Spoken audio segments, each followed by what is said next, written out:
ప్రార్థించిన దైవజనురాలు నాగరత్న గారి ప్రభు కప్పేస్తున్నాం. దేవుని విడలారా, దైవ సందేశానికి వెళ్ళబోతున్నాం. అందరూ రెడీగా ఉన్నారా? ఎందుకు రెడీ? వినడానికి. భక్తుడు అంటా ఉన్నాడు, విను బుద్ధి నాకు పుట్టించమంటా ఉన్నాడండి. ఆయనే కలగజేయాలి. విందాం. దైవ సందేశం దైవజనుడు రవి వచ్చి ఆయన ప్రభు మాటలు మనకు వినిపిస్తూ ఉండగా దేవుడి కార్యం చేసి గొప్పగా తన దోచులు వాడుకున్నట్టు ప్రార్థించాం. రానాయన.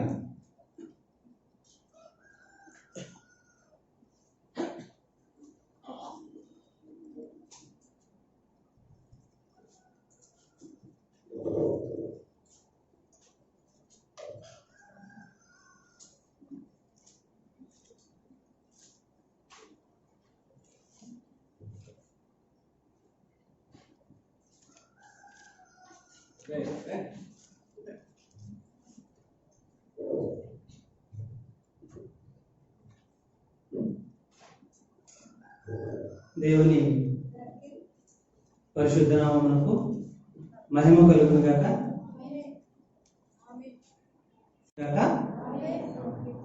అందరూ ఎలక్ట్ గానే ఉన్నారు. అంటే ఒక స్కూల్లో లాస్ట్ పీరియడ్ లో ఒక టీచర్ వచ్చంట, స్టూడెంట్స్ అందరూ రెడీగా ఉన్నారా అంట. ఎస్ మేడం అన్నారంట అందరూ. అందులో ఒక కుర్రోడు పిలిచి, దేనికి రెడీగా ఉన్నారంట. బుక్స్ అన్ని సర్దేసుకున్నాను మేడం, బెల్ల కొడితే ఇంటికి వెళ్ళిపోవడానికి రెడీగా ఉన్నాను అన్నాడు. అంటే ఆఖరి పీరియడ్ కదా, కాబట్టి మనం దేవుని మాటలు వినడానికి సిద్ధంగా ఉన్నాం. కుడి వచ్చిన మీకు అందరికీ కూడా ప్రభువైన యేసుక్రీస్తు వారి నామములో శుభములు తెలియజేస్తూ ఉన్నాను. ఎస్తేరు గ్రంథము 4వ అధ్యాయము 14వ వచన భాగం. ఎస్తేరు గ్రంథము 4వ అధ్యాయము.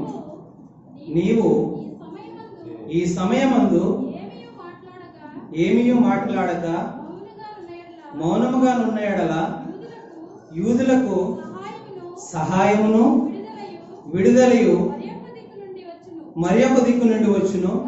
గాని నీవును నీ తండ్రి ఇంటి వారును నశించుదురు. నీవు ఈ సమయమును బట్టియే రాజ్యమునకు వచ్చితివేమో ఆలోచించుకొనుమని చెప్పమనను. చాలా చిన్న ప్రార్థన చేసుకుందాం. సృష్టికర్తమైన మా దేవ, పరమందు ఆసీనుడా, మరొక పునరుద్ధాన దినములో ఇక్కడ మేమందరము సంగముగా కూడుకుని నిన్ను స్తుతించాం, నిన్ను గణపరిచాం, నిన్ను ఆరాధించాం. ఈ వాక్యాన్ని ధ్యానించడానికి నన్ను నిలవబెట్టుకున్న విధానాన్ని బట్టి నీకే స్తుతులు స్తోత్రాలు చెల్లించుకున్నాం తండ్రి. నీవే నిలబెట్టుకున్నావు, నీవే మాట్లాడమని విజ్ఞాపన ప్రార్థన చేస్తున్నాను. పరిశుద్ధాత్మతో నన్ను నింపి నడిపించమని విజ్ఞాపన ప్రార్థన చేస్తున్నాను. ఈ లోక సంబంధమైన మాటలు కాకుండా నీ వాక్యంలో ఉన్నటువంటి సత్యమును, నీ వాక్యపు వెలుగులో ఉన్నటువంటి అనేకమైనటువంటి సత్యమైనటువంటి మంచి మాటలను నేను మాట్లాడలాగిన సహాయం చేయమని ప్రార్థన చేస్తున్నాను. మాట్లాడేవాడిని నేను కాదు, నీవే మాట్లాడమని విజ్ఞాపన ప్రార్థన చేస్తున్నాను. కూడా వచ్చిన ప్రతి ఒక్కరికి కూడా వినగలిగే చెవులను, గ్రహించగలిగే మనసును దయచేయమని, మీ సన్నిధిని మా మధ్య ఉంచమని ప్రభువైన యేసుక్రీస్తు వారి నామంలో ఈ ప్రార్థన మీకు సమర్పించుకుంటున్నాము తండ్రి. ఆమేన్. ఏంటో ఎప్పుడు నేను వచ్చి ఈ మైక్ పట్టుకున్నా ఆ మైక్ పట్టుకున్నా హలో అనేసరికి మొత్తం సౌండ్ వచ్చేస్తుంది. అంటే నాలో ఏదో మ్యాజిక్ ఉందని నేను ఫీల్ అవుతుంటాను.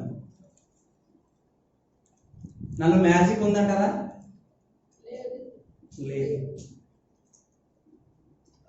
ఈ విధంగా నేను మాట్లాడుతూ ఉన్నప్పుడు ఈ సౌండ్ సిస్టమ్ ఎంత చక్కగా వచ్చి అందరికీ చాలా చక్కని రీతిలో వినపడడానికి, ఈ మందిరంలో చేరిన వారికి కాకుండా బయట ఉన్న అనేక మందికి కూడా వినపడడానికి కారణం ఎవరు అని చెప్పినప్పుడు, ఒకవేళ నేను ఇక్కడ పలానా వ్యక్తి దీని వెనకాల ఉన్నాడు అని ఒకవేళ చెప్పకపోయినా ఆ వ్యక్తి పేరును మేము ప్రతిసారి కూడా ఒకవేళ ప్రస్తావించకపోయినా కూడా మీకందరికీ తెలిసిన విషయం ఏమిటి అంటే, ఈ సౌండ్ సిస్టమ్ ఎంత బాగా నడుస్తుంది అంటే దాని వెనక గంటారాజు గారు అనే ఒక వ్యక్తి యొక్క పనితనం అన్నది అందరికీ తెలిసింది.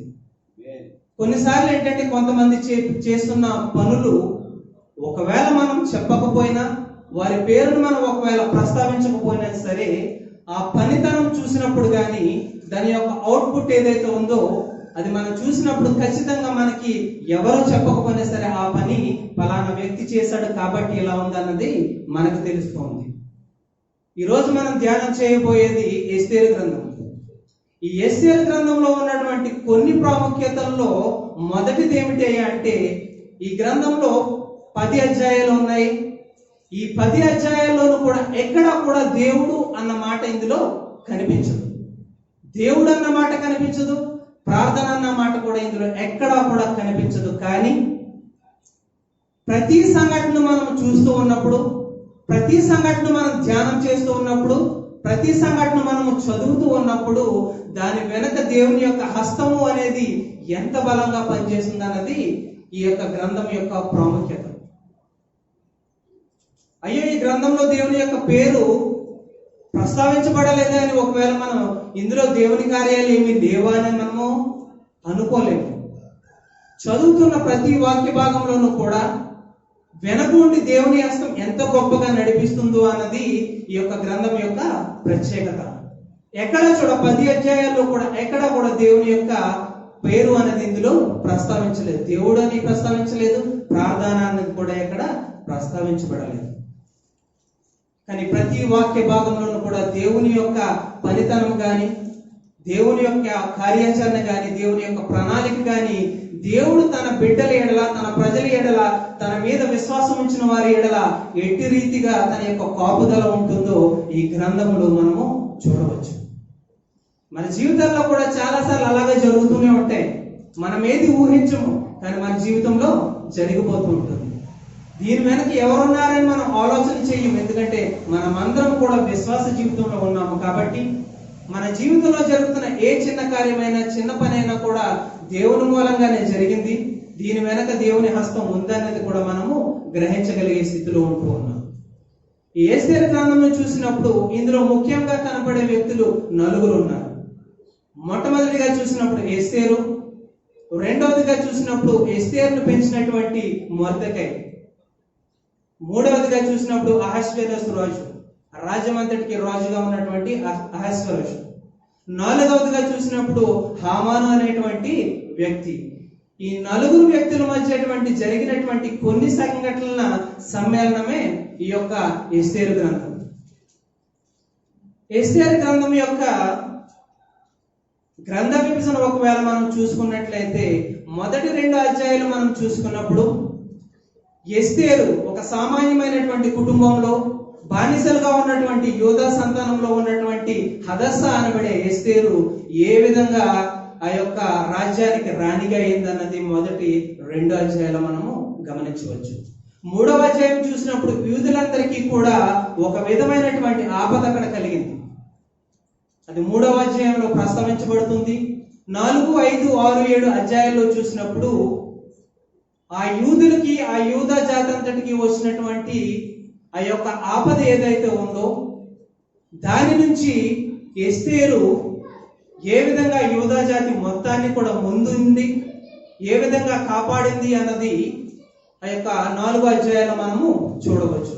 ఇక్కడ 9, 8, 9 అధ్యాయాలు చూసినప్పుడు ఏ ఆపద అయితే యూదా జాతి మీదకి వచ్చిందో, ఎవరి ద్వారా అయితే యూదా జాతి మీదకి ఆపద వచ్చిందో వారందరినీ తిరిగి యూదా వారే వారి మీద గెలిచినట్టుగా మనం 8, 9 అధ్యాయాలు మనం చూసుకోవచ్చు.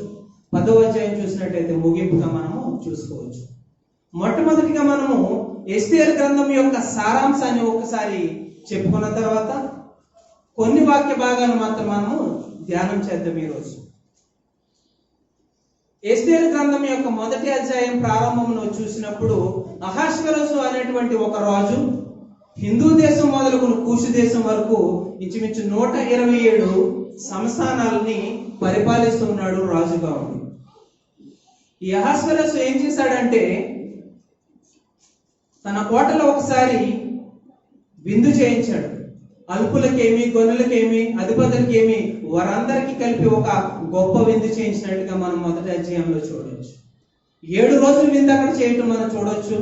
మొదటి 6 రోజులు విందు అయిపోయిన తర్వాత 7వ రోజున రాజుగారు ద్రాక్షారసం త్రాగి కొంచెం సంతోషంగా ఉన్నటువంటి సందర్భంలో, నా రాజ్యంలో ఉన్నటువంటి ఘనత అంతా చూపించాను, నా రాజ్యంలో ఉన్నటువంటి సంపద అందరికీ చూపించాను కదా, నేను ఎంత అందమైనటువంటి రాణిని నేను వివాహం చేసుకున్నాను, ఎంత సౌందర్యవతి అయినటువంటి రాణి ఈ రాజ్యంలో ఉంది అని చూపించడానికి తన సేవకుల చేత రాణి అయినటువంటి వస్తీకి రాజు కౌరు పంపించారు. మరి రాజుగారు కౌరు పంపించారంటే రాణిగారు రావాలి కదా. రాణిగారు ఏం చేశారంటే నేను రాను అని చెప్పేసి తిరస్కారం చేసింది. మరి అంతమంది ముందు రాజాజ్ఞని తిరస్కారం చేసిన తర్వాత రాజుగారికి కోపం వచ్చింది. రాజుగారు కోపం వచ్చి వెంటనే తొందరపడి నిర్ణయం తీసుకోలేదు. కానీ కొంతమంది జ్ఞానులు ఆ రాజ్యంలో కొంతమంది ఆలోచన చెప్పేటువంటి కొంతమంది జ్ఞానులను తీసుకొని విచారణ చేశాడు. మరి రాజు అయినటువంటి నేను, రాణి అయినటువంటి వస్తీకి నేను ఒక ఆజ్ఞ జారీ చేస్తే దానిని తిరస్కారం చేసింది కదా, దీనికి నేను ఏ విధంగా స్పందించాలని రాజు ఇక్కడ జ్ఞానుల్ని అడుగుతూ ఉన్నారు. మరి ఇక్కడ అక్కడ ఉన్నటువంటి జ్ఞానులు ఏ విధంగా చెప్పారంటే, సరే రాజుగారు మరి ఇది ఎక్కడితో వదిలిపోద్ది అనుకుంటే సరే వస్తీ గారిని లేదా రాణి గారిని మనము క్షమించేయచ్చు. కానీ ఈ కోటలో ఏం జరిగిందో, రాజుగారు పిలిస్తే రాణిగారు రాలేదు కదా అని చెప్పేసి మేము ఇప్పుడు ఇంటికి వెళ్ళిన తర్వాత మా భార్యకి మేము ఏమైనా చెప్తే రేపటి నుంచి వారందరూ కూడా తిరస్కారం చేస్తారు, మాకెవరు కూడా గౌరవం ఎవరు. నిజమే కదా. రాజుగారి భార్య ఎలా చేసిందంటే ఊరంతా కూడా అలాగే చేస్తారు. ఎందుకంటే రాణి గారి సపోర్టు ఉంటుంది కాబట్టి ఇక్కడ జ్ఞానులందరూ అంటున్నటువంటి మాట ఏమిటి అంటే, ఇది రాజ్యంలో మరెక్కడా కూడా జరగకుండా పురుషులైనటువంటి వారికి తమ తమ ఇండ్లలో గౌరవం అనేది పోగొట్టుకోకుండా ఉండాలి అంటే ఇంకా ఎప్పుడు కూడా వస్తీని మీరు రాణిగా అంగీకరించకూడదు. ఆమెను తీసి ప్రక్కన పెట్టేసి ఆమె స్థానంలో వేరొక రాణిని తీసుకురమ్మనేసి వారందరూ కూడా రాజుగారికి సలహా ఇస్తూ ఉన్నారు. నిజమే, స్త్రీలు అలాగే చేస్తారనుకుంటా. ఎక్కడైనా ఏదైనా జరిగింది అంటే ఫలానా చోట జరిగింది కదా మేము కూడా అలాగే చేస్తామన్నట్టు కొన్నిసార్లు స్త్రీల ప్రవర్తన ఉంటుంది. అందరిది కాదులేండి, కొంతమందిది. అందరంటే మళ్ళీ కొట్టడం వస్తారేమో. కాబట్టి మాక్సిమం స్త్రీలు అనేవారు ఎలా ఉంటారంటే వేరొక చోట జరిగినటువంటి విషయం ఏదైనా ఉంటే వాళ్ళకు అనుకూలంగా ఉంటే దాన్ని మార్చేసుకుంటారు, దాన్ని ఫాలో అవడానికి సిద్ధపడుతూ ఉంటారు. కాబట్టి ఇప్పుడు రాజుకి చెప్పినటువంటి సలహా ఏదైతే ఉందో రాజుగారికి ఇది చక్కగా అనిపించి సరే అని చెప్పేసి రాణి ప్లేస్ లోంచి వస్తీని తీసి వేరొక చోట పెట్టి ఇప్పుడు వేరొక రాణి కోసం వీరంతా కూడా చాటింపు వేయించారు, తాకీదులు పంపించారు అతని రాజ్యం అంతటికి కూడా. అందమైనటువంటి కన్యకలు ఎంతమంది ఉన్నారో వారందరినీ కూడా తీసుకుని వచ్చి రాజుగారికి కనుక ఏ స్త్రీ అయితే నచ్చుతుందో, రాజుగారికి ఏ స్త్రీ మీద ఇష్టం పుడుతుందో, రాజుగారికి ఏ స్త్రీ మీద ప్రేమ పుడుతుందో ఆవిడే కాబోయే రాణి అని చెప్పేసి ప్రకటించడం జరుగుతుంది. ఇదంతా కూడా దేవుని యొక్క హస్తము వెనుక ఉండి నడిపిస్తున్నట్టుగా మనకి ముందు ముందు అర్థమవుతూ ఉంటుంది. ఇక్కడ 2వ అధ్యాయం వచ్చేసరికి కన్యకలందరినీ కూడా ఏర్పాటు చేస్తూ ఉన్నారు. అదే స్థానంలోనికి హదస్సా అనబడే ఎస్తేరు. ఈ ఎస్తేరు ఎవరయ్యా అంటే ఈమె ఒక యోధా జాతికి చెందినటువంటి స్త్రీ. ఆమె తల్లిదండ్రులు చనిపోతే మొర్దెకై అనబడేటువంటి తన పినతండ్రి యొక్క కుమారుడు ఆమెని కూతురుగా దత్తత చేసుకుని ఆమెను పెంచుతూ ఉన్నాడు. బానిసలుగా ఉన్నటువంటి యోధా జాతికి చెందినటువంటి ఒక స్త్రీ ఇప్పుడు రాణి స్థానంలోనికి వెళ్ళటం కోసము సిద్ధపడుతూ ఉంది. ఈ హదస్సాను చూసిన, ఈ ఎస్తేరును చూసినటువంటి అధిపతులందరికీ కూడా అంట ఆమె మీదంట దయ పుట్టింది అంటున్నాడు. ఆమె మీద ఇష్టం కలిగింది, ఆమె మీద దయ కలిగింది అంటే. ఆ విధంగా 1 సంవత్సరం పాటు ఏ స్త్రీలనైతే, ఏ కన్యకలనైతే రాజు కోసం వీరందరూ కూడా సిద్ధపరిచారు. సంవత్సరం అయిన తర్వాత అందరినీ కూడా రాజుగారి దగ్గరికి పంపిస్తూ ఉన్నారు. రాజు ఎవరినైతే ఇష్టపడతాడో ఆమె రాణి అవుతుంది. కాబట్టి దేవుని యొక్క కృప వలన, దేవుని యొక్క ప్రణాళిక వలన, దేవుని యొక్క హస్తం వలన, దేవునికి ఆయన యొక్క ప్రజలైనటువంటి యోధ ప్రజల మీద ఉన్నటువంటి అమితమైనటువంటి ప్రేమ వలన ఈ ఎస్తేరు రాజుకి ఇష్టమైంది. అక్కడ పంపబడినటువంటి స్త్రీలు ఎంతమంది ఉన్నారో వారందరికంటే కూడా ఎస్తేరుని రాజు ఎక్కువగా ప్రేమించినట్లుగా మనం ఇక్కడ చూడవచ్చు. ఇప్పుడు ఎస్తేరు ఒక సామాన్యమైనటువంటి కుటుంబంలో ఉన్నటువంటి హదస్స అనబడే ఎస్తేరు ఏమైతే ఉందో ఆయన ఇప్పుడు రాణి ఎస్తేరుగా చేయబడింది. తర్వాత అధ్యాయంలోకి వచ్చేసరికి ఇక్కడ హామాను అనబడే ఒక అధిపతిని మనం ఇక్కడ చూడవచ్చు. ఇతను అగాగీయుడిగా మనము వాక్యం ద్వారా మనము తెలుసుకొనవచ్చు. ఈ అగాగీయులకి యూదులకి ఎప్పటి నుంచో వైరం ఉంది, అంటే జాతి వైరం ఇక్కడ కనబడుతుంది. ఇప్పుడు రాజు దగ్గర ఈ హామానుకు వేయబడిన సింహాసనం మీద అంటే ప్రధానమైనటువంటి స్థానంలో పెట్టాడంటే ప్రధానమంత్రి స్థానంలో హామానుని పెంచాడు. అంటే రాజు హామానుని బహుగా హెచ్చించాడు, చక్కగా సన్మానించాడు, ఒక ఉన్నతమైనటువంటి స్థానంలో పెట్టి ఉంచాడు. కాబట్టి హామాను రోజు కూడా రాజ్యానికి వస్తూ పోతూ, కోటకు వస్తూ పోతూ ఉన్న సమయంలో అక్కడ ద్వారం దగ్గర నిలబడినటువంటి సేవకులు అందరూ కూడా మోకాలుని ఆయనకి నమస్కారం చేస్తూ ఆయన్ని గౌరవిస్తూ ఉన్నారు. ఒక ప్రధానమైనటువంటి అధిపతి ఎవరైతే ఉన్నారో అతనికి ఇస్తున్నటువంటి మర్యాద అనొచ్చు, గౌరవం అనొచ్చు, ఇంకేదైనా అనొచ్చు. మోకాలుని అతనికి నమస్కారం చేస్తూ అతన్ని గౌరవిస్తూ ఉన్నారు. అంతా బాగానే ఉంది. హామాన్ రోజు వెళ్తున్నాడు, వస్తూ ఉన్నాడు, కానీ అందరూ వంగి నమస్కారం పెడుతున్నారు. కానీ మొద్దకై ఈయన ఒక యూదుడు. ఈ యూదులకు ఉన్నటువంటి గొప్ప ఆత్మవిశ్వాసం కానీ ఆత్మ గౌరవం కానీ ఏమిటి అంటే వారు దేవునికి తప్ప ఎవ్వరికి కూడా తల వంచరు. ఇక్కడ మోకాలుని ఆయనకి నమస్కారం చేయమని ఒక ఆజ్ఞ పుట్టింది అంటే మీరు ఇండైరెక్ట్ గా ఆయన్ని ఆరాధించమని చెప్తూ ఉన్నారు, ఆయన్ని పూజించమని చెప్తూ ఉన్నారు.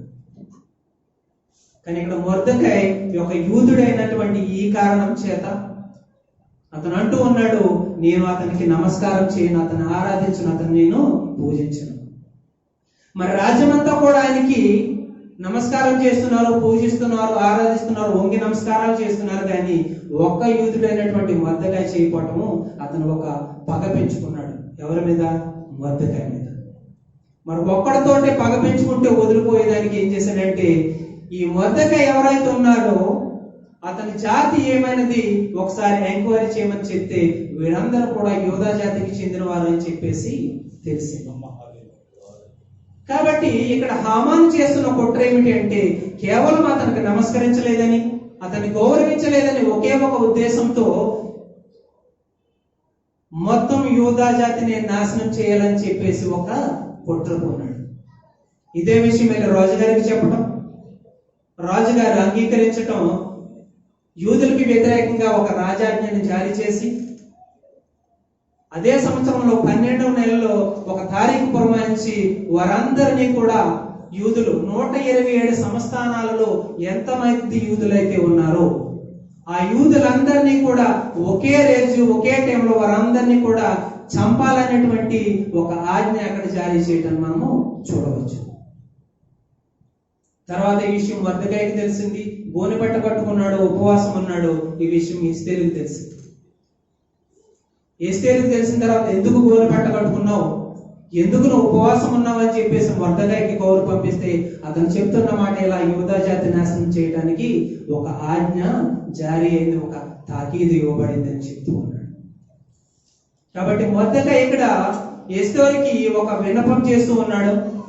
యూదులందరి తరపున నువ్వు మధ్యవర్తిగా ఉండి రాజుగారి దగ్గరికి వెళ్ళి మన మీద ఏ తాకీదు అయితే వచ్చిందో, ఏ ఆజ్ఞ అయితే వచ్చిందో, ఏ విధంగా మనల్ని నశింప చేయాలని చెప్పేసి ఒక ఆజ్ఞ జారీ అయిందో దానిని తొలగించమని ఇక్కడ ప్రాధేయపడ్డాడు మొర్దెకై. కానీ ఎస్తేరు చెప్తున్న మాట ఏంటో తెలుసా? ఒకవేళ నేను కనుక రాజమందిరంలోనికి కనుక నేను వెళ్ళాలి అంటే రాజు పిలిస్తేనే కానీ నేను రాజమందిరంలోనికి వెళ్ళడానికి లేదు. ఒకవేళ నేను కనుక తెగించి కనుక రాజమందిరంలో కనుక నేను వెళ్తే, ఒకవేళ దయతలిచి రాజు కనుక తన చేతిలో ఉన్నటువంటి బంగారపు దండమును నా వైపు చూపిస్తే కనుక నేను బతుకుతాను, లేదా నన్ను అక్కడే చంపివేస్తాను. కాబట్టి నేను వెళ్ళలేను అని చెప్పేసి ఎస్తేరు మరలా మొర్దెకైకి కౌరు పంపించి, కౌరు పంపిస్తే ఇక్కడ మొర్దెకై ఎస్తేరుతో అంటున్న మాట ఏంటంటే, ఈ సమయంలో కనుక నువ్వు మాట్లాడకుండా ఊరుకుండిపోతే ఇక్కడతోటి ఏమైపోదు, యూదులకు సహాయము ఏ దగ్గర నుంచి అయినా కూడా వస్తుంది. కానీ నీవేమైపోతావు, నీ తండ్రి కుటుంబం ఏమైపోతుంది అని ఒక్కసారి నువ్వు ఆలోచించుకొని చెప్పేసి మొర్దెకై ఎస్తేరుకి కౌరు పంపిస్తే, ఇక్కడ ఎస్తేరు తీసుకున్నటువంటి నిర్ణయం ఏంటో తెలుసా? నేను నశించినా నశించేదను, నేను చనిపోయినా చనిపోదును, నేను మరణమైనా మరణమవుదును, కానీ రాజమందిరంలోనికి నేను వెళ్ళి నేను ప్రయత్నం చేస్తాను అని చెప్పేసి ఎస్తేరు ఇక్కడ మాట్లాడుతుంది. తర్వాత ఎస్తేరు ఆలోచించింది, తన కూడా ఉపవాసం ఉన్నది. తర్వాత రాజమందిరానికి చేరుకుంది. దేవుని యొక్క ఉచితమైన కృప చేత ఇక్కడ రాజు తనని మందిరంలోనికి రావడానికి అంగీకరించాడు. ఎస్తేరు వెళ్ళి డైరెక్ట్ గా రాజుగారికి ఇలా మా యూదా జాతి అంతటి మీద మమ్మల్ని సంహరించడానికి ఒక తాకీదు ఇవ్వబడింది అని చెప్పేసి డైరెక్ట్ గా చెప్పలేదండి. తన తెలివిగా ఆలోచించింది. తన ఒక పట్టుదల కలిగిన ఒక స్త్రీగా ఇక్కడ కనపడుతూ ఉంది. రాజుని హామానుని వారందరినీ కూడా నేను ఒక విందు చేయిస్తున్నాను, మీరిరువురు కూడా విందుకు రావాలని చెప్పేసి ఆహ్వానించింది. మొదటి రోజు వాళ్ళు విందుకు వచ్చారు. ఇక్కడ హామాను చాలా సంతోషపడుతూ ఉన్నాడు. కేవలం రాజును మాత్రమే పిలిచింది, రాజుతో పాటు నన్ను పిలిచింది కాబట్టి నాకు రాజు తర్వాత అంతటి ఉన్నతమైనటువంటి స్థానం ఉందని సంతోషపడ్డాడు. కానీ మరలా విందు అయిపోయిన తర్వాత బయటకు వస్తూ ఉన్నప్పుడు మరలా అతనికి మొర్దెకై కనిపించాడు. మరలా హామాను వెళ్తూ ఉంటే అక్కడే కూర్చుని నించోలేదు, నమస్కారం పెట్టలేదు, గౌరవించలేదు. అరే, రాజు తర్వాత రాజు స్థానాన్ని నీకు ఇస్తూ నిన్నంత గౌరవపరిచిన తర్వాత ఒక వ్యక్తి నిన్ను గౌరవించలేదని, ఒక వ్యక్తి నువ్వు వస్తే లేచి నిలబడలేదు లేదా వంగి నమస్కారం చేయలేదని నీ సంతోషాన్ని అంతా కూడా పోగొట్టుకుంటావంటే హామాను చేసింది అదే. అతను కొన్నటువంటి ప్రధానమంత్రి పదవిని కూడా అతను తీసి పక్కన పెట్టేశాడు. రాజుతో పాటు సమానంగా అతను విందులకు వినోదాలకి ఆహ్వానించబడుతున్నాడు, అంత గొప్పగా ఎంచబడుతున్నాడు. వాటన్నిటిని వదిలివేసి ఒక వ్యక్తి ఎవరైతే ఉన్నారో అతను గౌరవించట్లేదు అన్న ఒకే ఒక్క కారణంతో పగన పెంచేసుకున్నాడు, సంతోషాన్ని అంతా కూడా పోగొట్టేసుకున్నాడు. సరే, వెళ్తూ ఉన్నాడు. ఇదే మాట ఇంటికి వెళ్ళి తన భార్యకి, తన స్నేహితులందరికీ చెప్తూ ఉన్నాడు. రాజ్యంలో నాకంతా సంతోషంగానే ఉంది, నాకు చాలా ఐశ్వర్యం ఉంది, ఘనత ఉంది, రాజు నన్ను సన్మానిస్తున్నాడు, హెచ్చిస్తున్నాడు, నేను రాజు తర్వాత రాజు అంతటి స్థానంలో ఉన్నాను, ప్రధానమంత్రి స్థానంలో నేనున్నాను. కానీ ఒక వ్యక్తి వల్ల నా సంతోషం అంతా కూడా ఆవిరైపోతుంది అని చెప్పినప్పుడు మరి భార్య ఏం చేయాలి? భార్య, ఇన్ని ఘనతలు నీకు ఉన్నాయి కదా, ఎవరో ఒక వ్యక్తి నీకు నమస్కారం చేయట్లేదని చెప్పేసి నువ్వు వింతలా అయిపోతున్నావు అని చెప్పటం మానేసి నీకున్న అధికారాన్ని అంతా ఉపయోగించి నువ్వు రాజు దగ్గరికి వెళ్ళి మొర్దెకై గురించి నువ్వు చెప్పి అతన్ని ఉరితీయించేయని చెప్పేసి సలహా ఇస్తుంది భార్య, అతని స్నేహితుడు. చెప్తూ మళ్ళీ ఇంకో సలహా ఇస్తుంది, నువ్వు రాజు దగ్గరికి వెళ్లే ముందు ఒక 50 అడుగుల ఉరుకొయ్య తయారు చేయించేసి పెట్టే, ముందే తయారు చేయించేసి పెట్టే, రాజు దగ్గరికి వెళ్ళి నువ్వు చెప్పే పలానా వ్యక్తిని నేను ఉరి తీయించాలని నేను చెప్తూ ఉన్నాను. భార్య మాట విన్నాడు, స్నేహితుల మాట విన్నాడు. కరెక్ట్ గా అదే సమయంలో ఉరికొయ్యని సిద్ధపరుస్తూ ఉన్నాడు హామాను. అదే రోజు రాత్రి అక్కడ కోటలో జరుగుతుంది ఏమిటి అంటే, రాజుకి నిద్ర పట్టలేదంట. రాత్రి రాజుకి నిద్ర పట్టకపోతే రాజ్యంలో ఉన్నటువంటి సమాచార గ్రంథం అనేది ఒకటి ఉంటుంది. రాజ్యంలో జరుగుతున్న మంచి చెడులన్నీ కూడా పుస్తకంలో రాసి ఉంచిన గ్రంథంలో. సరే, నాకు నిద్ర పట్టట్లేదు కదా అని చెప్పేసి, అప్పుడు మొబైల్ లేవు కదండి మరి రాజుగారికి. మరి మొబైల్ ఉంటే మరి మొబైల్లో ఏదో చూస్తా కూర్చుండు, ఫేస్బుక్, ట్విట్టర్, ఇన్స్టాగ్రామ్. కానీ రాజ్యం సమాచార గ్రంథమును తీసుకొచ్చి చదివి వినిపించుకున్నాడండి. చదివి వినిపించుకుంటే అందులో రాయబడిన ఒక విషయం ఏంటంటే, మొర్దెకై అనేటువంటి వ్యక్తి ఒకరోజు ఇద్దరు వ్యక్తులు రాజుని ఏ విధంగానే సరే చంపేయాలనేసి ఒక కుట్ర పన్నుతూ ఉంటే, ఆ విషయాన్ని మొర్దెకై ఎస్తేరుకి తెలియజేశాడు. ఎస్తేరు వెళ్ళి రాజుకి తెలియజేస్తే వారిరువురిని కూడా రాజు పట్టుకుని చంపించేసి, రాజు యొక్క ప్రాణాలు కాపాడిన విధముగా మొర్దెకై పేరుని ఆ రాజ్య సమాచార గ్రంథంలో రాయబడింది. అక్కడ హామానేమో ఉరుకోయి చేస్తూ ఉన్నాడు. ఇక్కడ దేవుని యొక్క కార్యం చూస్తే రాజ్యం సమాచార గ్రంథంలో మొర్దెకై రాజుకు చేయనటువంటి మేలు ఏదైతే ఉందో దానిని వెలికి తీస్తూ ఉన్నాడు. వెలికి తీశాడు. వెలికి తీసిన తర్వాత పక్కన ఉన్న వ్యక్తిని అడుగుతున్నాడు. మొర్దెకై అనే వ్యక్తి రాజును ప్రాణాపాయం నుంచి తప్పించాడు కదా, అతనికి ఏమైనా ఘనత వహించేలాగా మీరు ఏమైనా చేశారా, ఏమైనా బహుమతులు ఇచ్చారా అని అడిగితే అక్కడ ఉన్నవారు చెప్తూ ఉన్నారు కదా, ఆయనకి ఏమి కూడా మేము చేయలేదు అని చెప్తే, ఎంతలో హామాను ఉరికేయ చేయమని చెప్పాడు. అక్కడ ఉరికోయ రెడీ అవుతూ ఉంది. ఈలోపు తొందరగా రాజమందిరానికి వచ్చాడు. రాజమందిరానికి వచ్చి మొర్దెకైను ఉరి తీయించడానికి ఆజ్ఞ తీసుకుని వెళ్ళడానికి వచ్చినటువంటి ఆ హామానుని ఇక్కడ రాజు పిలిపిస్తూ ఉన్నాడు. రాజు పిలిపించి, హామాను, ఈ విధంగా రాజు మీద హత్యా ప్రయత్నం జరిగినప్పుడు మొర్దెకై అనే ఒక వ్యక్తి ఈ విధంగా చేశాడు కదా, రాజు ప్రాణాలు కాపాడి రాజు మీదకై పనిచేస్తున్న ఒక వ్యక్తిని ఏ విధంగా సన్మానించాలో ఆ విధంగా రేపు తీసుకెళ్లి ఆయన్ను సన్మానించు అని చెప్పాడు. ఈయనేమో ఉరుకొని చేస్తున్నాడు, ఈయనేమో గుర్రం మీద పెట్టి ఊరేగించమంటున్నాడు, సన్మానించమంటున్నాడు, హెచ్చించమంటూ ఉన్నాడు. ఇదంతా చదువుతున్నప్పుడు ఇక్కడ దేవుని మాట లేదు, కానీ దేవుని యొక్క కార్యం అనేది ఖచ్చితంగా మనకు కనబడుతూ ఉంది. అందుకే దావీదు అంటూ ఉన్నాడు కదా, నా అంగలార్పును నువ్వు నాట్యంగా మార్చేశావు. ఇక్కడ ఉరుకోయి చేస్తున్నటువంటి సంగతి మొర్దెకైకి తెలియదు. ఇక్కడ రాజు సమాచారపు గ్రంథము చదివి రాజు తనని సన్మానించాలని, హెచ్చించాలని రాజు చేస్తున్నటువంటి ప్రయత్నం కూడా తెలియదు. నువ్వు నిద్రపోతున్నా, నువ్వు మర్చిపోయినా, నువ్వు ఏమి చేస్తున్నా కూడా దేవుడు తన కార్యాన్ని జరిగిస్తూనే ఉంటాడు. God is always working while you are sleeping also. నువ్వు నిద్రపోతున్నా కూడా, ఒకవేళ ఆపద నీ మీదకు వస్తూ ఉన్నా కూడా, ప్రభువు కాపుదల ఎప్పుడూ కూడా మన మీదనే ఉంటూ ఉంటుంది అన్న విషయాన్ని మనము జ్ఞాపకం చేసుకోవాలి. మనకు తెలియకుండా దేవుడు ఎన్ని కీడును మన మీదకు రాకుండా తప్పించేశాడో మనం చెప్పలేం. మొర్దెకైకి విషయం తెలుసా? తెలియదు. హామాను ఉరుకోయి చేస్తున్నాడు అన్న సంగతి తెలియదు. రాజు ఈ విధంగా నన్ను సన్మానించాలన్న సంగతి తెలియదు. కానీ ఎక్కడో పడుకుని నిద్రపోతున్నాడేమో మొర్దెకై. అతను నిద్రపోతున్నా కానీ దేవుడు అతని కోసం పని చేస్తూనే ఉన్నాడు. తర్వాత రోజు తీసుకెళ్లి హామాను అతన్ని ఊరేగించాడు, సన్మానించాడు.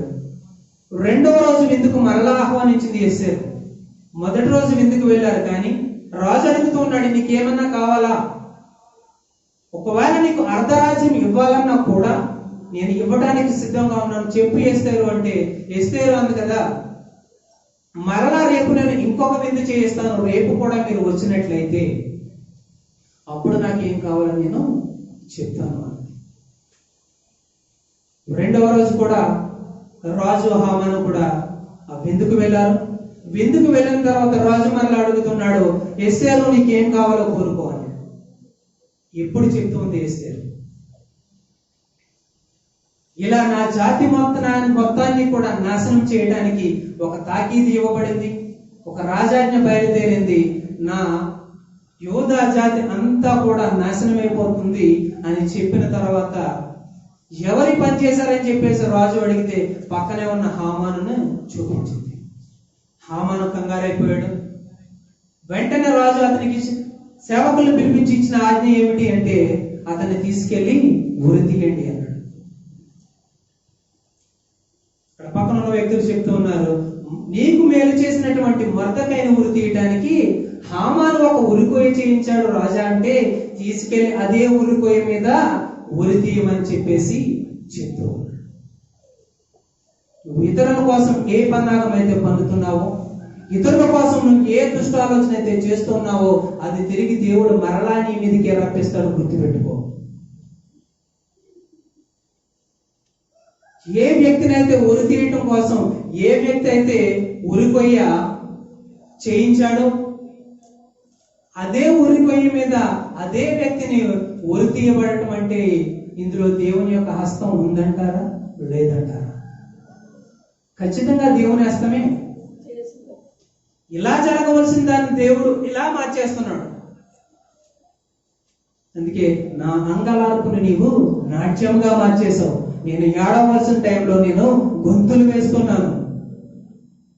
మొర్దెకైకి జరగవలసింది అదే. అదే ఉరికొయ్య మీద ఉరి తీయబడవలసినటువంటి మొర్దెకై ఒక ఉన్నతమైన స్థానంలోనికి హెచ్చింపబడ్డాడు, సన్మానింపబడ్డాడు. హామాను ఉరి తీయబడ్డాడు.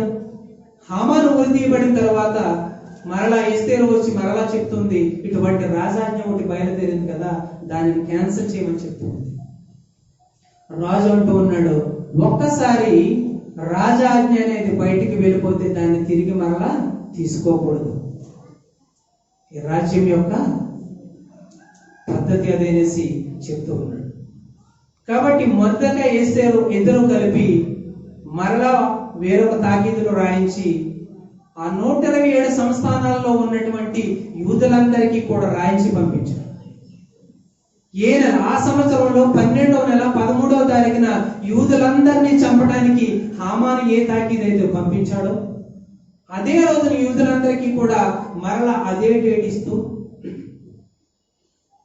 అదే 12వ నెల అదే 13వ తారీఖున యూదులకి ఎవరైతే శత్రువులుగా ఉన్నారో వారందరినీ కూడా మీరు చంపేయండి అని చెప్పేసి యూదులకు తాకీదులు పంపించారు. నీ మీద ఉన్నటువంటి తాకీదు నీ శత్రువు మీదకి వెళ్ళిపోయేలా చేశారంటే ఖచ్చితంగా అది దేవుని హస్తమే, దేవుని కృపే, దేవుని కాపుదలే. వాళ్ళు బబులోను చెరలో ఉన్నారు ఇప్పుడు, అయినా కూడా దేవుని కాపుదల అనుక్షణం కూడా వారిని వెన్నంటే ఉన్నది. వారు చెరలో ఉన్నా కూడా దేవుని హస్తం వారి చుట్టూనే ఉంది. దేవుని కార్యం, దేవుని కాపుదల వారి చుట్టూ కూడా ఉంటూ ఉంది. ఏ విధంగా అయితే యూదులందరికీ కూడా తాకీదులు పంపించబడ్డాయో, అదే 12వ నెల అదే 13వ తారీఖున మొత్తం 127 సంస్థానంలో ఉన్నటువంటి యూదులందరూ కూడా తమ శత్రువులందరినీ కూడా నాశనం చేసినట్లుగా వాక్యంలో మనం గమనించవచ్చు. ఏ ప్లేసులో అయితే యూదుల శవాలు పడి ఉండాలో, యూదుల యొక్క శత్రువుల యొక్క శవాలు అక్కడ పడి ఉన్నాయి. అక్కడ కోటలో కూడా అనేక మందిని యూదులు సంహరించినట్లుగా మనం ఇక్కడ చూడవచ్చు. ఎస్తేరు గ్రంథం యొక్క సారాంశము ఇది. యూదులకి రాజుకి మధ్యవర్తిగా ఎస్తేరు నిలవబడి యూదుల మీదకి రావాల్సినటువంటి ఆపదనంతా కూడా వారి శత్రువు మీదకి నెట్టివేసి యోధా జాతి మొత్తాన్ని కాపాడిన ఎస్తేరు చరిత్రలో నిలిచిపోయింది.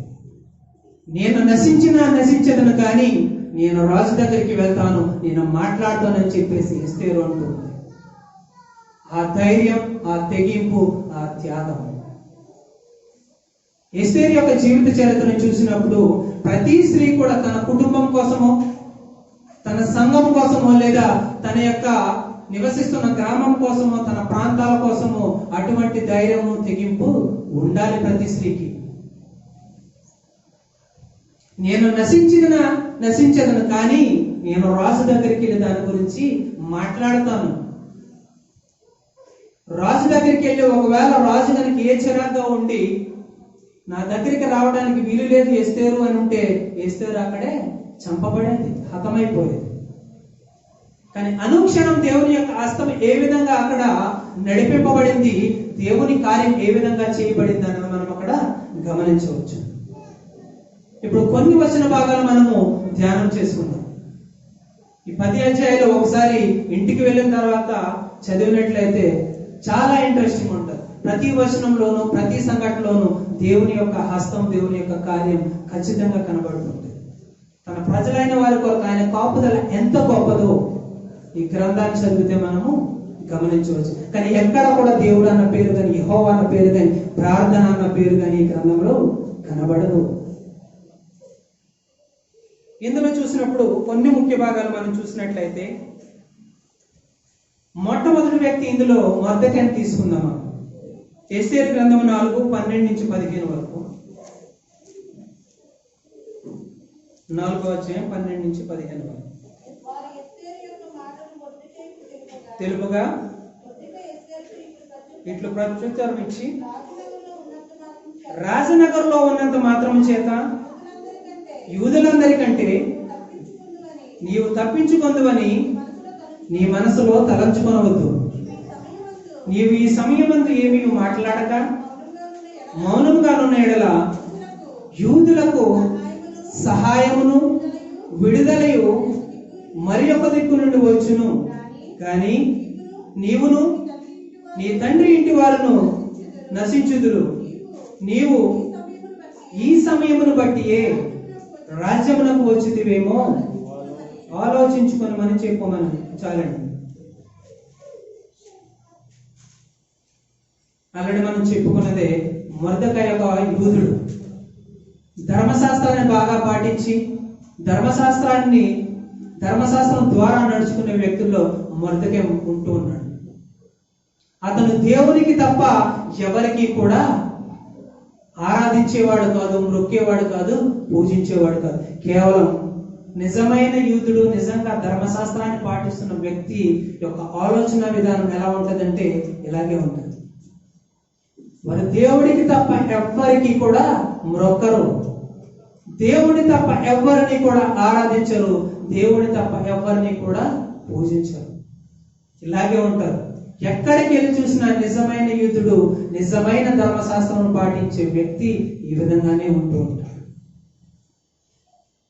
మరియు దేవుని ఎడల అతనికి ఉన్నటువంటి నమ్మకం ఎంత గొప్పదయ్యా అంటే, యోధా జాతి మొత్తం నాశనం అయిపోవడానికి ఒక తాకీదు ఇవ్వబడింది, ఒక ఆజ్ఞ ఇవ్వబడింది. కానీ ఇక్కడ మొర్దెకై చాలా క్లియర్ గా మాట్లాడుతున్న మాటలు ఏమిటి అంటే, యూదులకు సహాయము వేరొక దిక్కు నుంచి వచ్చును.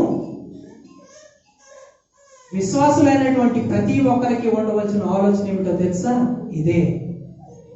వారు సహాయం చేయకపోతే నేను బ్రతకలేనా, వారు సహాయం చేయకపోతే నేను నా జీవితంలో నేను ఎలా ముందుకు వెళ్ళగలను అనుకుని మనం మన జీవితాల్లో మనం కృంగిపోవాల్సిన అవసరం లేదు. ఈ మాటని మనం చూసుకోవాలి.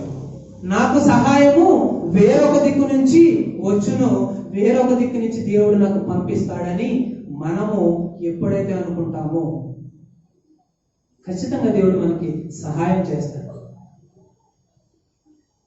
ఖచ్చితంగా మొర్దెకై ఏమైతే అనుకున్నాడో అది జరిగింది.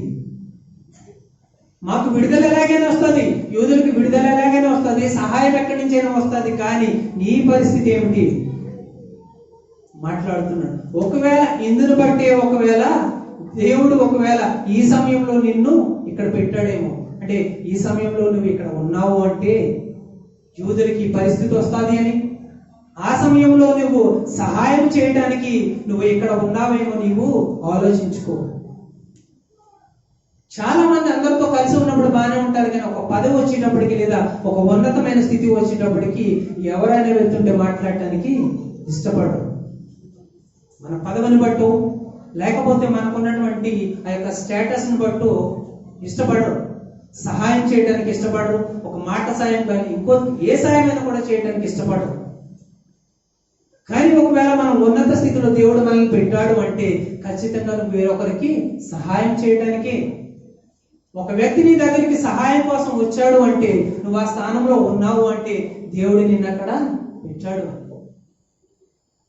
అధికారంలో ఉన్న ప్రతి ఒక్క వ్యక్తి ఆలోచించుకోవాల్సింది ఇదే. దేవుడు నిన్ను అధికారం కలిగినటువంటి ఒక స్థానంలో పెట్టాడు అంటే నువ్వు కొంతమందికి సాయం చేయడానికి, కొంతమందికి ఉన్నటువంటి కష్టాలు తొలగించడానికి, కొంతమంది ఇబ్బందుల నుంచి బయటకు లాగటానికి. ఇదే మాట మొదటగా చెప్తూ ఉన్నాడు ఎస్తేరుకి. ఖచ్చితమైన మాట, మాకు సహాయం ఎక్కడి నుంచైనా వచ్చును కానీ నీ పరిస్థితి ఏంటి, నీ తండ్రి కుటుంబం యొక్క పరిస్థితి ఏమిటి? ఒకవేళ రాజమందిరంలో ఉన్నాను కదా, లేకపోతే నేను రాణి స్థానంలో ఉన్నాను కదా, ఒకవేళ నేను విడవబడతానని ఒకవేళ నువ్వు అనుకుంటున్నావేమో. ఒకవేళ యూదులందరూ చంపబడిన తర్వాత ఎవరో ఒకరు వచ్చి రాజుకి చెప్పొచ్చు, అయ్యా ఒక ఆజ్ఞ బయలుదేరింది కదా, రాణి అయినటువంటి ఎస్తేరు కూడా యోధా జాతికి సంబంధించింది అంటే చంపేసుకోంటాడు రాజు. ఎందుకంటే రాజు ముద్ర కలిగినటువంటి ఆజ్ఞకు వాళ్ళు అంత విలువిస్తారు కాబట్టి. ఖచ్చితంగా ఒకవేళ ఎస్తేరు కనుక వెళ్ళకపోతే ఎస్తేరు కూడా చచ్చిపోద్ది, నీ కుటుంబం కూడా చచ్చిపోద్ది, నాశనం అయిపోద్ది అని మొదకే ఇక్కడ చెప్తూ ఉన్నాడు. రెండవ వ్యక్తి మనం చూస్తున్నప్పుడు ఎస్తేరును మనం చూడవచ్చు. 4వ అధ్యాయం 15 నుంచి 17 వరకు చదివింది ఆల్రెడీ. ఇక్కడ ఏమంటుందంటే, నేను నశించదను,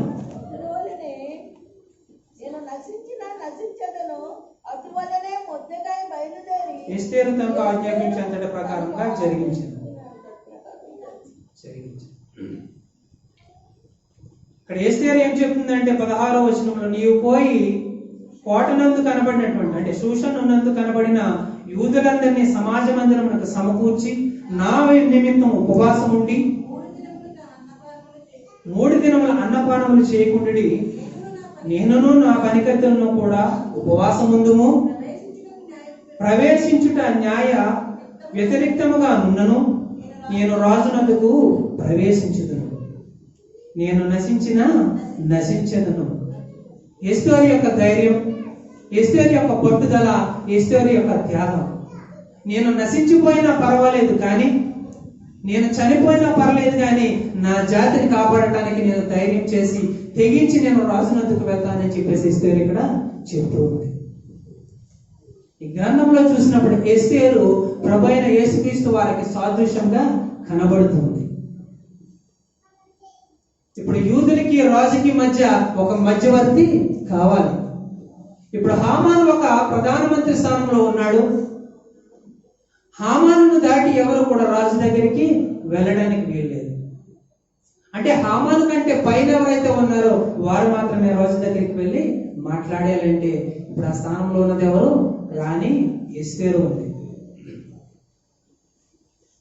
ఇప్పుడు యూదులకి రాజుకి మధ్యవర్తిగా ఎస్తేరు నిలబడి నేను చనిపోయినా పర్లేదు అనుకుని ఏ విధంగా యూదా జాతిని అంతటినీ కూడా నాశనం కాకుండా కాపాడిందో ప్రభువైన యేసుక్రీస్తు వారు కూడా నాశనమైపోతున్న మనందరినీ దేవునికి మానవులకి మధ్య అంటే దేవునికి మనకి మధ్యవర్తిగా నిలబడి, ఇక్కడ ఎస్తేరు అయితే నేను చనిపోయినా పర్లేదు అనుకుని వెళ్ళింది కానీ చనిపోలేదు. కానీ ప్రభువైన యేసుక్రీస్తు చనిపోవాలన్న ఒకే ఒక ఉద్దేశంతో ఈ భూమి మీదకి వచ్చి దేవునికి మానవులకి మధ్యవర్తిగా నిలబడి ఆయన ప్రాణాలను సైతం అర్పించి ఆయన రక్తం ద్వారా ఆయనకి మనకి దేవునికి మనకి మధ్య ఒక మధ్యవర్తిత్వము చేశారు. దేవునికి మనకి మధ్య ఉన్నటువంటి మార్గం ఏదైతే ఎంతకాలం మూసుకుపోయిందో ఆయన శిలువ మరణం ద్వారా, ఆయన రక్తం ద్వారా, ఆయన పునరుద్ధానం ద్వారా మనమందరము కూడా ఇప్పుడు దేవుని దగ్గరికి వెళ్ళడానికి మార్గము వేయబడింది. అలనాడు యూదా జాతిని రక్షించినటువంటి ఎస్తేరు ప్రభువైన యేసుక్రీస్తు వారికి సాదృశ్యంగా ఉంది. ఎస్తేరు ప్రాణాలు కాపాడబడ్డాయి కానీ ప్రభువైన యేసుక్రీస్తు వారు ప్రాణాలు అర్పించి మనకి మధ్యవర్తిత్వం చేశారు. మూడవ వ్యక్తి ఇక్కడ చూసినప్పుడు రాజుకు ఒక మేలు చేయబడింది. ఇక్కడ రాజు ప్రాణాలు తీయాలని చెప్పేసి 2 వ్యక్తులు కుట్ర పన్నుతూ ఉంటే దాన్ని తెలుసుకున్నటువంటి మొర్దెకై వెళ్ళి రాజు ప్రాణాలను కాపాడినట్టుగా మనం ఇక్కడ చూడవచ్చు.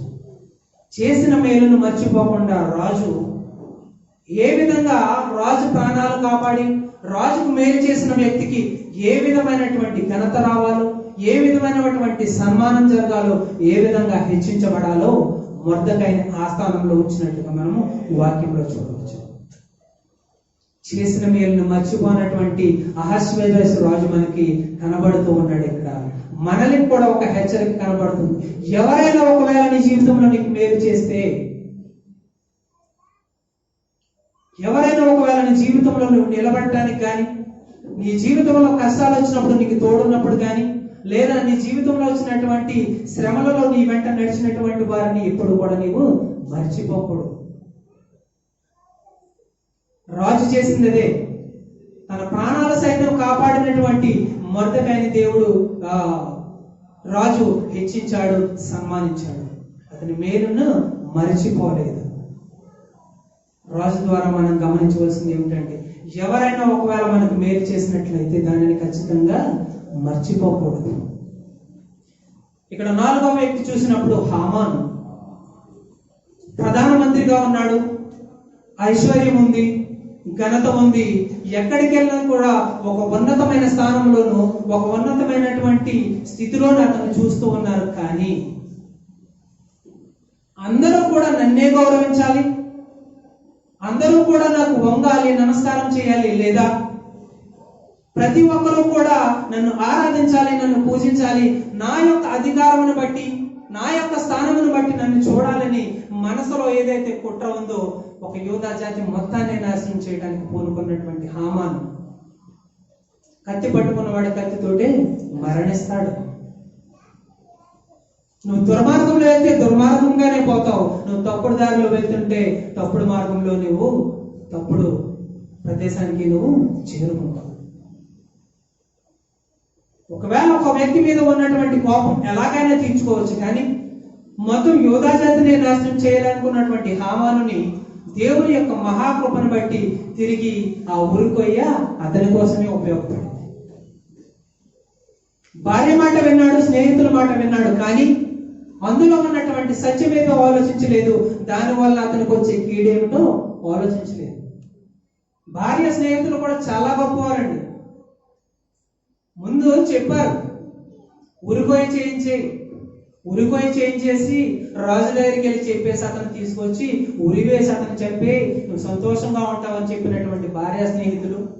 ఎప్పుడైతే రాజుగారు హామానుని పిలిచి మొర్దెకైని నువ్వు ఊరేగించు, సన్మానించు, అతడు రాజు ప్రాణాలు కాపాడాడు అని తెలిసిన తర్వాత వారు మాట్లాడుతున్న మాటలేంటో తెలుసా? 6వ అధ్యాయము 13వ వచనం చూడండి. హామాను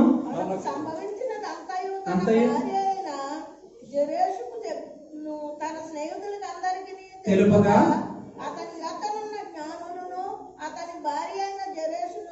ఏం మాట్లాడుతున్నారు చూడండి. ఎవని చేత నీకు అధికార నష్టము కలుగుచున్నదో యూదుల వంశపు వాడైన ఎడల అతని మీద నీకు జయము కలగదు, అతని చేత అవశ్యముగా చెడిపోదువని అతనితో అనిరి. రెచ్చగొట్టి పంపింది ఎవరు? భార్య స్నేహితుడు. వెళ్ళిన తర్వాత అక్కడ అంతా కూడా తారుమారైపోతే మళ్ళీ ఏమంటున్నారు? అతడు కనుక యూదుడైతే ముందే అడగలి కదన్నమాట.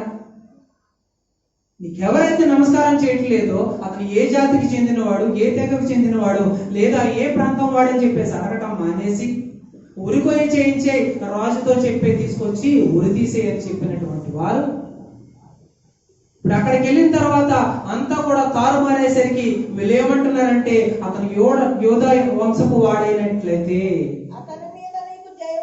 నీకు జయము కలగదు. తోసారు, ముందుకు తోసారు, వెనకాలండి తోసారు ముందుకి. వెళ్ళు రాజు దగ్గరికి వెళ్ళిపో, ఉరికొయ్య చేయించి పెట్టే రాజు దగ్గరికి వెళ్ళిపోయని చెప్పిన వారు ఇక్కడ ఏం మాట్లాడుతున్నారో తెలుసా? ఖచ్చితంగా నీకు జయం కలగదు, నువ్వు పాడైపోతావు, నువ్వు నాశనం అయిపోతావు అని చెప్పేసి మళ్ళా వీళ్ళు చెప్తున్నారు. ఇప్పుడు ఎవరి మాట వినాలంట? కాబట్టి భార్య చెప్పినా కూడా ఎవరొస్తారు అంటున్నారా? భార్య చెప్పినా కూడా, స్నేహితులు చెప్పినా కూడా దాన్ని ఒక్కసారి మనము ఆలోచన చేసుకోవాలి. మాట వినొద్దు అన్నది కాదు ఇక్కడ. అందరూ చెప్పే మాటలు వినాలి, కానీ అందులో సత్యం ఎంత ఉంది, దాని ద్వారా మనం ముందుకెళ్తే దాని ద్వారా మనకి మేలు జరుగుతుందా, కీడు జరుగుతుందా అన్న విషయాన్ని మనం ఖచ్చితంగా ఆలోచన చేసుకోవాలి. చివరిగా చూసినట్లయితే ఇందులో దేవుని హస్తం ఇక్కడ ఖచ్చితంగా మనకి కనిపిస్తూ ఉంది. రాణి స్థానంలో ఉన్నటువంటి వస్తీ రాజుని తిరస్కరించి ఆ స్థానంలోనికి ఎస్తేరు రావడానికి కారణమైంది అంటే అదంతా కూడా దేవుని యొక్క ప్రణాళిక, దేవుని యొక్క చిత్తం, దేవుని యొక్క కృప మాత్రమే. ఇంకా అనేక విషయాలు. ఆ రాత్రి నిద్రపట్టక రాజుగారు సమాచారపు గ్రంథాన్ని రప్పించి చదువుతూ ఉన్నారు అంటే దేవుని యొక్క చిత్తం, అక్కడ దేవుని యొక్క ప్రణాళిక ఎంత గొప్పదో మనం అక్కడ అర్థం చేసుకోవచ్చు. మొత్తం అంతా తారుమారైపోయింది. మొర్దెకైని ఉరికొయ్య మీద ఉరి తీద్దామనుకున్నటువంటి హామాను అదే ఉరికొయ్య మీద ఉరి తీయబడ్డాడు అంటే దేవుని యొక్క హస్తం ఎంత ఎలా పనిచేస్తుందో, తను నమ్మినటువంటి ప్రజలు, తను ఎన్నుకున్నటువంటి యోధా జాతిని రక్షించడంలో ఆయన యొక్క కాపుదల ఎంత గొప్పగా ఉన్నదో మనకి ఇక్కడ అర్థమవుతూ ఉంది. యోధా జాతిని అంతటినీ కూడా సర్వనాశనం చేయడానికి ఏ తాకీదులు అయితే పంపించబడ్డాయో, ఎటువంటి ఆజ్ఞతో జారీ చేయబడ్డదో వారికి వ్యతిరేకంగా యోధా జాతి మొత్తం కూడా హెచ్చింపబడులాగున, యోధా జాతికి ఎవరైతే శత్రువులుగా ఉన్నారో వారందరూ కూడా నిర్మూలన చేయబడలాగన, నాశనం చేయబడలాగన తాకీదులు అక్కడ మార్చబడ్డాయి. ఇందులో దేవుని చిత్తం ఉందా లేదా అన్నది మనం ఆలోచన చేసుకోవాలి. ఈ గ్రంథంలో చదువుతున్న ప్రతి భాగంలో కూడా దేవుని కార్యం ఉంది, దేవుని కార్యం ఉంది, దేవుని కాపుదల యూదులకు ఉంది అన్నది ఖచ్చితంగా మనకి ఇక్కడ కనబడుతూ ఉంది. ఒకవేళ నేను ఒకవేళ నిద్రపోతూ ఉన్నా, నేను ఒకవేళ దేవుడి మీద ఆధారపడకుండా ఒకవేళ ఈ లోక సంబంధమైన రీతిగా మనం ఒకవేళ ఆలోచన చేస్తూ ఉన్నాం, ఒకవేళ దేవుడు నాకు సాయం చేస్తాడా చేయడా అని చెప్పేసి ఒకవేళ అలసత్వం చాటించిన, ఒకవేళ ఏమి మనం చేస్తూ ఉన్నా కూడా always God is working when you are sleeping also. నువ్వు నిద్రపోతున్నా సరే దేవుడు నీ కోసము పని చేస్తూనే ఉన్నాడు. దేవుని కార్యాలు నీ కోసం ఎప్పుడు కూడా చేయబడుతూనే ఉన్నాయి. దేవుని హస్తాన్ని మనం నమ్మగలమా? దేవుని కాపుదల మనం నమ్మగలమా? దేవుని యొక్క ప్రణాళికను మనం నమ్మగలమా? నమ్మనట్లయితే మొర్దెకై ఏ విధంగా అయితే ఇక్కడ స్టేట్మెంట్ ఇస్తూ ఉన్నాడు, యూదులకు సహాయము ఏ దిక్కు నుంచైనా వచ్చును, యూదులకు విడుదల ఏ దిక్కు నుంచైనా కూడా వచ్చును, నీకు నాకు కూడా ఇదే మాట. ఇదే స్థితిలో మనం ఒకవేళ చెప్పగలిగినట్లయితే మనకు సహాయం ఎక్కడి నుంచైనా వచ్చును. ఆ సమయానికే దేవుడు ఎవరో ఒకరిని తీసుకొచ్చి మనకి అడ్డంగా నిలబెడతాడు, చక్కగా నిలబెడతాడు. దేవుడు కష్టాల్లో ఉన్నా, శ్రమల్లో ఉన్నా, బాధల్లో ఉన్నా, ఇబ్బందులు ఉన్నా, ఎటువంటి పరిస్థితుల్లో నువ్వు ఉన్నను కూడా దేవుడు ఎవరో ఒకరిని మనకు సహాయానికి పంపిస్తూనే ఉంటాడు. అది నమ్మిన రోజున విశ్వాసులుగా మన యొక్క జీవితం ఎప్పుడు కూడా దేనికి కూడా భయపడకుండా సంతోషంగా మన యొక్క విశ్వాస జీవితంలో మనము ముందుకు సాగవచ్చు.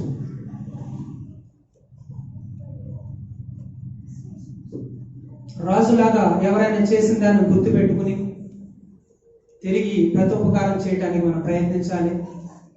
మొర్దెకై చెప్పినట్టుగా దేవుడు ఏ పక్క నుంచైనా మనకి సహాయాన్ని చేయగలడనేసి నమ్మాలి. ఎస్తేరు లాగా నేను నశించినా పర్వాలేదు కానీ నా జాతిని నేను కాపాడుకుంటాను, నా కుటుంబాన్ని నేను కాపాడుకుంటాను, నా సంఘాన్ని నేను కాపాడుకుంటానని ధైర్యము, తెగింపు, పట్టుదల ప్రతి ఒక్కరికి కూడా ఉండాలి.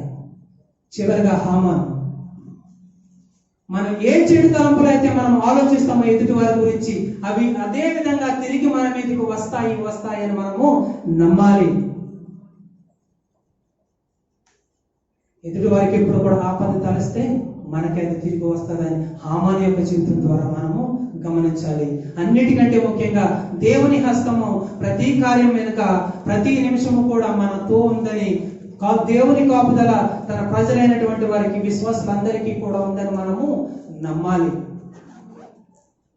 మరలా ఒకసారి ఇంటికి వెళ్ళిన తర్వాత ఈ 10 అధ్యాయాలు ఒకసారి చదువుకున్నట్లయితే చక్కని రీతిలో దేవుని యొక్క కాపుదల మనకి అర్థమవుతుంది. చెప్పబడిన మాటలన్నీ కూడా దేవుడు మీ అందరి వినికిడిలో దీవించి ఆశీర్వదించును గాక.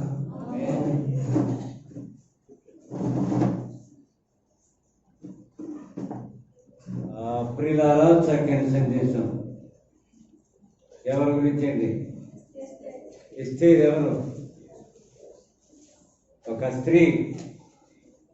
2వ అధ్యాయము 15వ వచనంలో చూసుకోవాలని ఇంటికి వెళ్ళి ఆ ఎస్తేరు మొర్దెకైకి చిన్నాన్న కూతురు అయితే ఏమవుతుంది, చెల్లెలు అవుతుంది.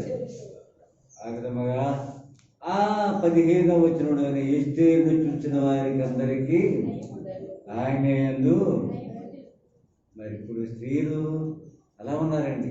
ముఖ్యంగా మన స్త్రీలు పూర్వకాలం ఏమో కానీ అందరూ కూడా ఎవరిని చూసినా ప్రార్థనా పరులు, ఎవరిని చూసినా మంచి మనసు గలవారు. అందుకని దేవుడు మనల్ని దీవించాడు. అనేటువంటి మంచి మనసు గల మంచిగా వివిధ జాతి నతులను కూడా ప్రభు దీవించాడు. దేవుడు పెట్టారా మన సంఘాలు, మన కుటుంబాలు ఈవేళ దీవెనకరంగా ఉన్నాయంటే స్త్రీ, ఎక్కడ చూసిన స్త్రీ అనండి.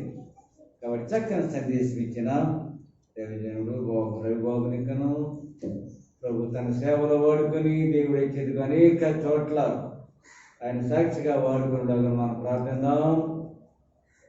మహాలక్ష్మమ్మ ప్రార్థన చేయాలి. చెప్పబడిన వాక్యము నిమిత్తం ప్రార్థన.